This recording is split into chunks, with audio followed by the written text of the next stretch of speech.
Imagine it's May 6th, 1949. You're in a basement room at the University of Cambridge, in a building called the Mathematical Library. The room is hot. Vacuum tubes, thousands of them stacked floor to ceiling, are throwing off heat like a small furnace.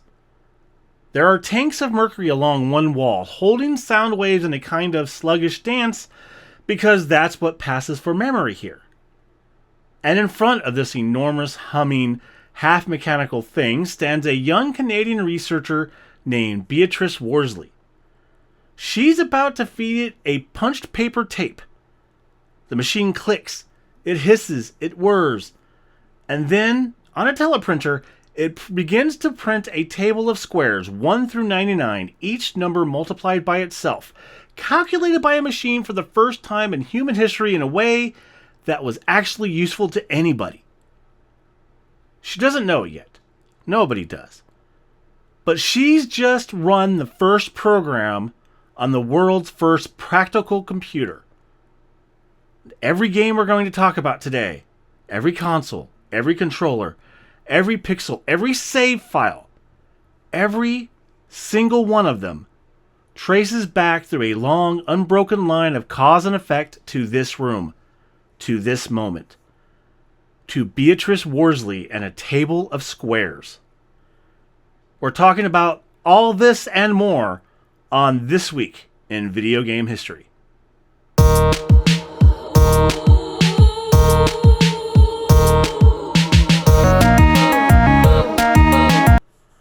Welcome back, everyone. I'm your host, Doug Coleman, and this week we're covering May 4th through May 10th. A week that gave us the grandfather of every first-person shooter ever made, the Game Boy Color's killer app and a portable Mario miracle, a Castlevania that made the franchise hit different, an MMO so vast its own players have been waging real wars in it for over 20 years, the cult classic that was a Capcom game until it suddenly wasn't, an immersive sim that broke critics' hearts and bombed at retail, a 9'6" vampire who broke the internet, and a casual tower defense game that almost got named Lawn of the Dead.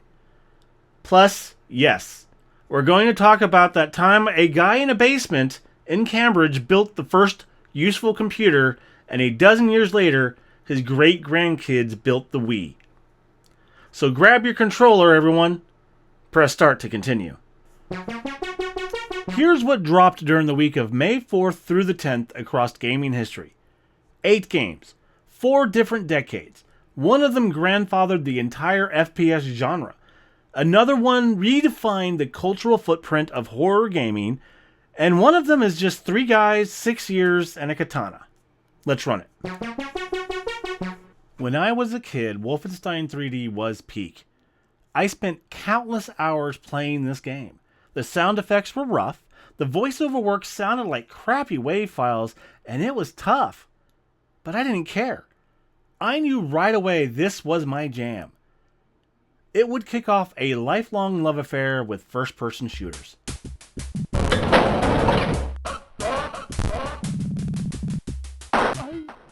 If video games have a big bang for the first-person shooter, this is it. May 5th, 1992, a scrappy little developer in Mesquite, Texas called id Software uploads the shareware version of Wolfenstein 3D to BBSs across the country in the early morning hours, and the entire video game industry quietly tilts on its axis. The team is John Carmack, John Romero, Tom Hall, and Adrian Carmack, no relation. They build the entire game in about 6 months on a budget of around $25,000. The Wolfenstein name itself? They bought it for $5,000 from a guy in Michigan. During development, Ken Williams of Sierra Online tried to acquire id Software for $2.5 million. They turned him down. The shareware model worked like this. The first episode was free, distributed to BBSs, then later on floppies tucked into the back of magazines. If you wanted episode 2 and 3, you mailed a check to Apogee, and it worked. Wolfenstein 3D averaged $200,000 a month for its first 18 months. It built id Software into a powerhouse. It directly funded the development of Doom the following year. You shoot Nazis. You collect treasure. You hear the dog bark before you see it. Every FPS you've ever played, Doom, Half-Life, Halo, Call of Duty, Apex, every single one, they're all standing on the shoulders of this one game.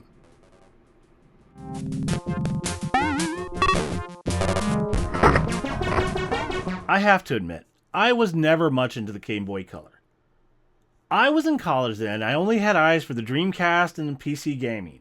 But one of my favorite memories as a child was playing the original Game Boy as my dad and I moved across the country.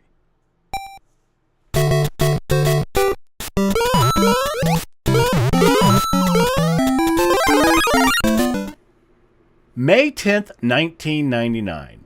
Nintendo releases Super Mario Bros. Deluxe on the Game Boy Color, and for the first time in history, you can play the original 1985 Super Mario Bros. In full color, in your hands, anywhere you go. GameSpot gave it a 9.9 and called it the killer app for the Game Boy Color. IGN called it pixel perfect. It moved more than 2.8 million copies in its first week of sales in the US alone. But this isn't just a port. Director Toshiaki Suzuki, making his directorial debut with this title, and his team at Nintendo R&D 2 packed the cartridge with extras. There's the original game. There's an unlockable version of the lost levels. There's a challenge mode with hidden red coins and Yoshi eggs. There's a versus mode where you race a friend through levels using the Game Link cable. There's a you versus Boo mode. There's a fortune teller. There's a calendar that lets you set notes on dates from 1999 to the year 2999, which, given that Mario keeps getting re-released, honestly might be necessary. And there's the truly unhinged feature, Game Boy Color printer integration. You could print out little Mario stickers, banners, photo albums on a thermal printer that looked like a kid's toy. In 1999, this felt like science fiction. Today, it just feels like Nintendo being Nintendo.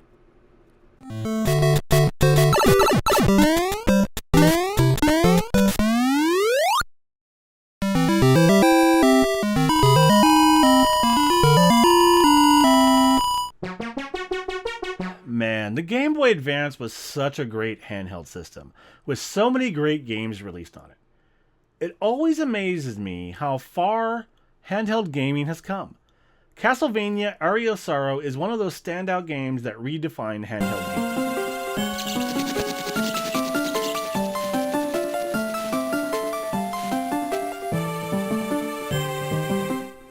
On May 6, 2003, Konami releases Castlevania Aria of Sorrow on the Game Boy Advance. Producer Koji Igashara, better known to fans as IGA, delivers what many consider the finest Metroidvania ever made on a handheld. And here's the wild thing about Aria of Sorrow. It's not set in the past. It's set in the future. The year of 2035.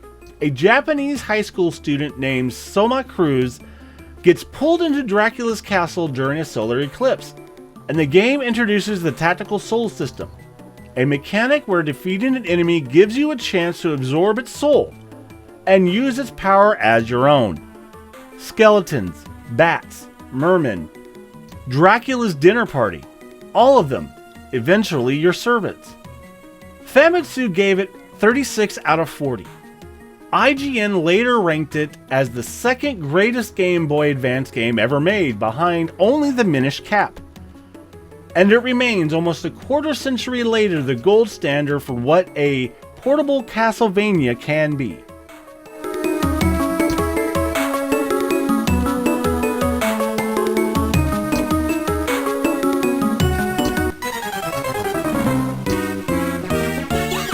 I never played EVE Online, but the stories that have come out from that game are unreal. When you have standalone sections in Wikipedia for battles in this virtual world, you know it's something special. EVE Online is a vast universe, alive with the unrelenting activity and combined history of its players. On May 6, 2003, the same day Castlevania was redefining handheld horror, an Icelandic studio called CCP Games launched something on PC that would redefine the very meaning of a virtual world. EVE Online, originally subtitled The Second Genesis, published, and you cannot make this up, by Simon & Schuster Interactive. Yes, the book publisher. EVE is a single-server MMO set in a galaxy of 7,000 star systems. There is no global chat. There is no quick travel. There is no main quest. When your spaceship gets blown up, your stuff is gone. Actually gone. Real money gone. And in this universe, players have built corporations, alliances, banks, religious cults, espionage rings, and shadow economies that operate on real time zones. In 2014, a battle called the Bloodbath of BR5 RB took place. It lasted 21 hours. 7,500 players were involved. The estimated real-world value of the spaceships destroyed in that single battle was over 300,000 US dollars. Actual American currency, lit on fire in space. EVE is still running today, 23 years after launch. There are players in EVE right now whose grandchildren will inherit their accounts. Each has advantages and suited roles, but all are completely customizable as you decide how to equip and arm them. Like everyone else, when I hear the term Red Dead, I automatically say Redemption.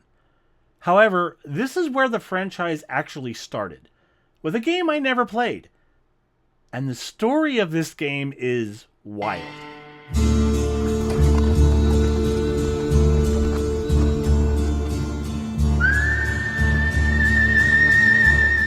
May 4th, 2004. Rockstar Games releases Red Dead Revolver for the PlayStation 2 and Xbox. It's a spaghetti western third-person shooter with a soundtrack of Ennio Morricone tracks pulled straight off the records. A stoic protagonist named Red Harlow who looks suspiciously like Clint Eastwood, and a development history so weird, I'm going to have to tell you the whole thing in a deep dive section. For now, just know this. The game got mixed reviews. It sold a moderate 920,000 copies in North America. By any normal measure, you'd call it a B-tier release that came and went. But it planted a seed. 6 years later, that seed grew into Red Dead Redemption. And 8 years after that, Red Dead Redemption 2, a game that made $725 million in its first 3 days. The biggest opening weekend in entertainment history at that time. Every dollar of that empire traces back to a bounty hunter with a scorpion scar on his hand, in a game that almost never came out.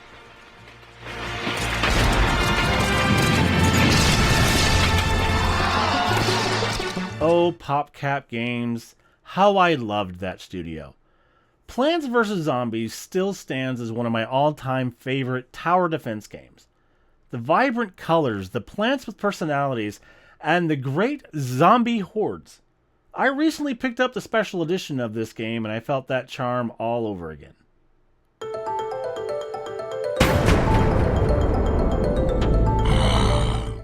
May 5th, 2009. PopCap Games releases Plants vs. Zombie for PC and Mac. Designer George Fan had been working on it for 3 years, and the game becomes PopCap's fastest selling release ever. Instantly, worldwide, on every laptop in every coffee shop in America. Here's a fact most people don't know. George Fan originally wanted to call the game Dawn of the Dead, as in Dawn of the Dead. He thought it was funny. George A. Romero, the director who basically invented the modern zombie movie, did not think it was funny. Romero refused to license the name. So Dawn of the Dead became Plants vs. Zombies, which honestly turned out to be better title anyway. The game launched the modern casual tower defense genre. The soundtrack by Laura Shigehara became a cultural touchstone. There's a Zombie on Your Lawn got over 30 million YouTube views before zombie fatigue was even a phrase. And somewhere out there in 2026, there's still a person, probably a grandmother, playing Plants vs. Zombies on a Dell laptop from 2011, and she has not lost a single son. 7. Funky.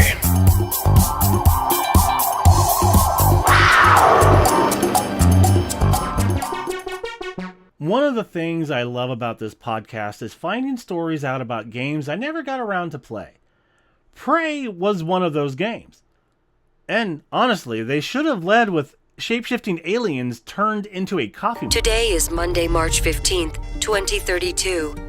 You have a 9 a.m. appointment with Alex in his office. There is no duration set for this meeting. There is a 3 p.m. meeting in... May 5th, 2017, Bethesda publishes Prey, developed by Arcane Austin, the same studio that made Dishonored. It's a first-person immersive sim set on a space station called Talos 1, in an alternate timeline where the Cold War space race kept accelerating. You play as Morgan Yu. The aliens on the station, called Typhoon, can shapeshift, and at any moment, any object in the world might actually be a coffee cup that's about to murder you. Critics adored it. Rock Paper Shotgun called it Arcane's masterpiece. It was a spiritual successor to System Shock 2, with the kind of design depth that makes immersive sim fans weep openly. It also bombed at retail. Sales were down 60% from Arcane's previous game, Dishonored 2. Reviews were embargoed until launch day, which scared off the buying public. Prey was the 5th best-selling game in the US in May 2017, but it was nowhere near what Bethesda needed. The fallout was long and painful. Arcane and Bethesda pivoted away from immersive sims towards live service games. The studio's leadership departed. Redfall came out in 2023 to disastrous reviews, and in May 2024, almost exactly 7 years to the day after Prey launched, Microsoft shut Arcane Austin down completely. Prey is one of those great unfortunate gems of its decade. A near masterpiece in the wrong moment by the wrong studio for the era. It deserves to be remembered, so we're remembering it.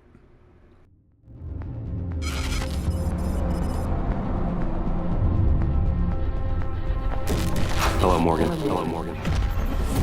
Tough day, right? I have already said a lot about Resident Evil on this podcast, but Resident Evil Village was a whole separate phenomenon. I didn't pay much attention at first, but suddenly the entire internet wanted to be stepped on by a 9'6" vampire countess. As the midnight moon rises on black wings, we await the light at the end. In life and in death, glory to Mother Miranda. May 7th, 2021, right at the height of the pandemic, Capcom releases Resident Evil Village, a direct sequel to Resident Evil 7, and the first game in the franchise built for the PlayStation 5 and Xbox Series XS. Ethan Winters returns. Chris Redfield returns. There is a vampire countess named Lady Dimitrescu who is 9 feet 6 inches tall, and the internet collectively loses its mind for her in the months before launch. Numbers. It ships over 3 million units in its first 4 days. It becomes the third fastest selling Resident Evil game in the franchise's history. It is the best-selling game in both the United States and the United Kingdom for the entire month of May 2021. It eventually surpasses 7.4 million units sold by January 2023.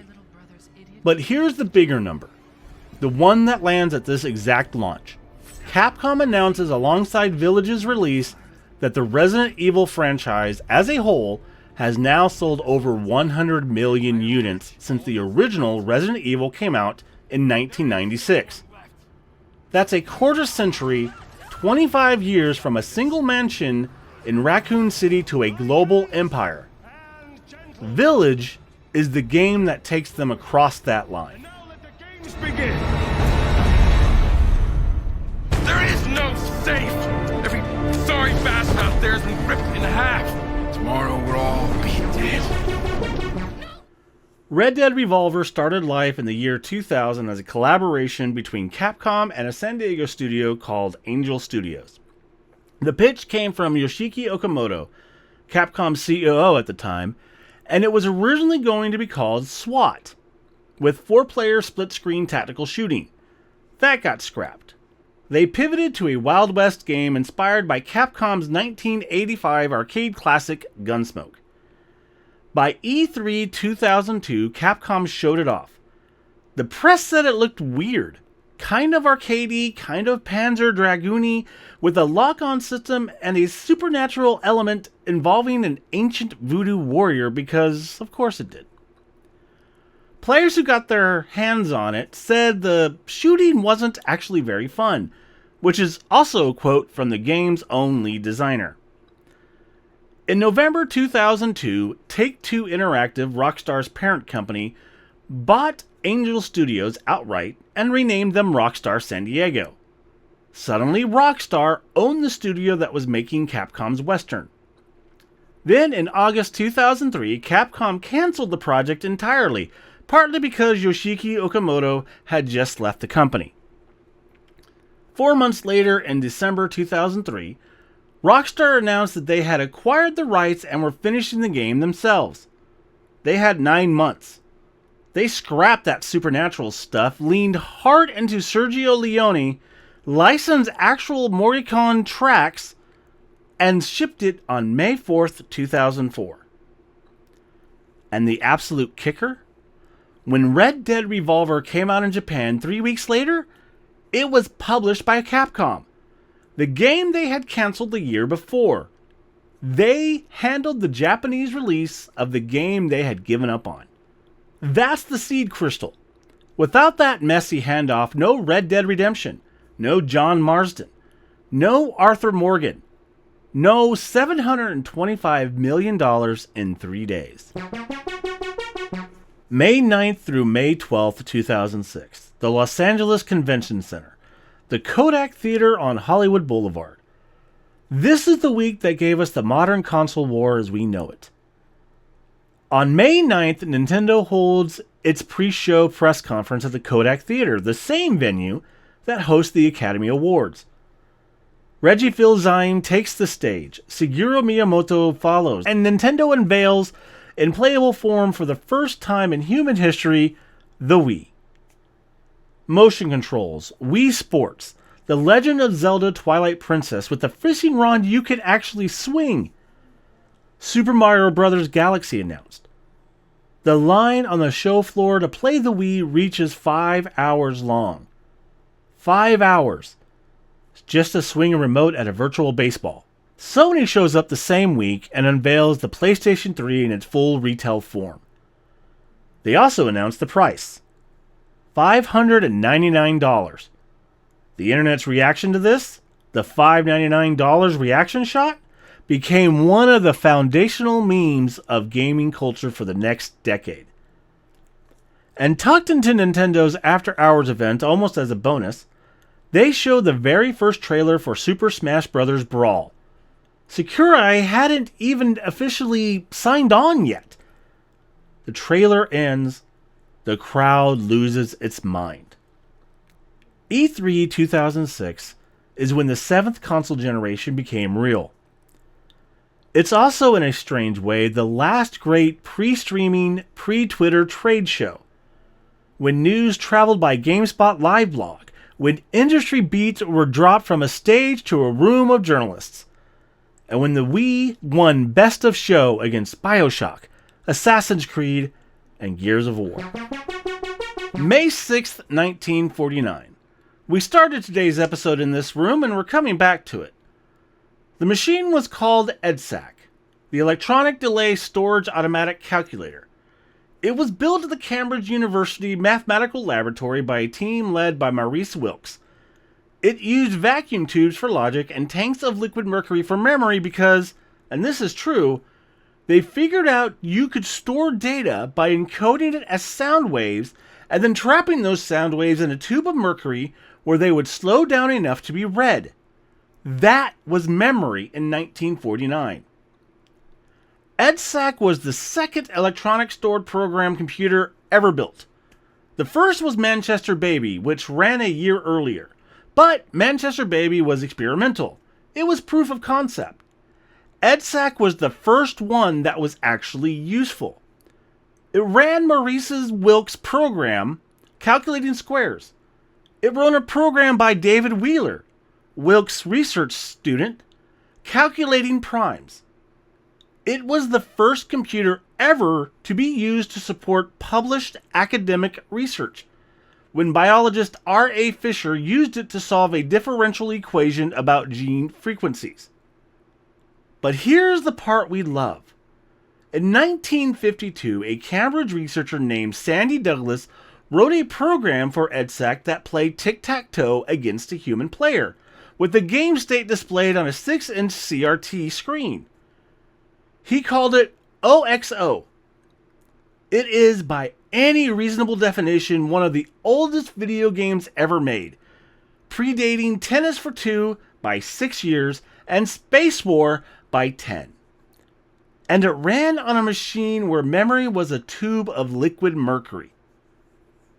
3 Nobel Prize winners would credit EDSAC in their acceptance speeches. The line from this room in May 1949 to the Wii motion-controlled tennis game 17 years and 17 days later in May 2006, that's not a metaphor. That's an actual unbroken chain of human ingenuity. Imagine it's May 6th, 1949. Beatrice Worsley is 27 years old. She's just run a program calculating squares on a machine that fills an entire room and runs on liquid mercury. She doesn't know the word video game. Nobody does. The phrase won't be coined for another generation.